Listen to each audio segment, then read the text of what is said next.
నేను ముందుగా చెప్పినట్టుగానే తెలంగాణ రాష్ట్రంలో 4 జిల్లాలకే పరిమితమై అది కూడా 50,000 ఎకరాల లోపు ఉన్న పామాయిల్ సాగుని 2023 నాటికి దాదాపు 25 లక్షల ఎకరాలకు తీసుకురావాలని ఒక ఆలోచనతోటి కేబినెట్ నిర్ణయం. ఆ మేరకు దాదాపు 10 లక్షల ఎకరాల్లో 25 జిల్లాలలో ఈ మా పామాయిల్ కల్టివేషన్ ఈ సంవత్సరం నుంచి మొదలు పెట్టాలని ఆలోచన చేస్తూ నోటిఫైడ్ ఏరియాలను కూడా ప్రభుత్వం ప్రకటించింది.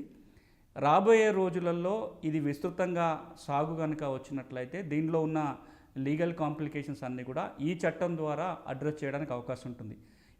ఇప్పటివరకు తెలంగాణలో ఎక్కువ శాతం మంది రైతులకి అసలు ఈ చట్టం గురించి కానీ దీంట్లో ఉన్న ప్రోత్సాహకాల గురించి ఎందుకు తెలియదు అంటే ఆ 2 జిల్లాలు తప్ప ఇంక ఏ జిల్లాలలో పామ్ ఆయిల్ సాగు తీసుకున్న దాఖలాలు మనకు కనపడలేదు కాబట్టి. కానీ రాబోయే 2-3 ఏళ్లలో ప్రభుత్వ చర్యల మేరకు అన్ని జిల్లాల్లో కనుక ఈ ఆయిల్ పామ్ సాగు వచ్చినప్పుడు రైతులకు తప్పకుండా ఈ చట్టంలో నియమాలు తెలుసుకోవటం చాలా కీలకం. మరీ ముఖ్యంగా పామ్ ఆయిల్కి ఇచ్చే మినిమం సపోర్ట్కి సంబంధించి కావచ్చు, కొనుగోలు చేసేటప్పుడు జరిగే ఇబ్బందులకు సంబంధించి ఈ చట్టంలో నియమాలు ఉన్నాయి.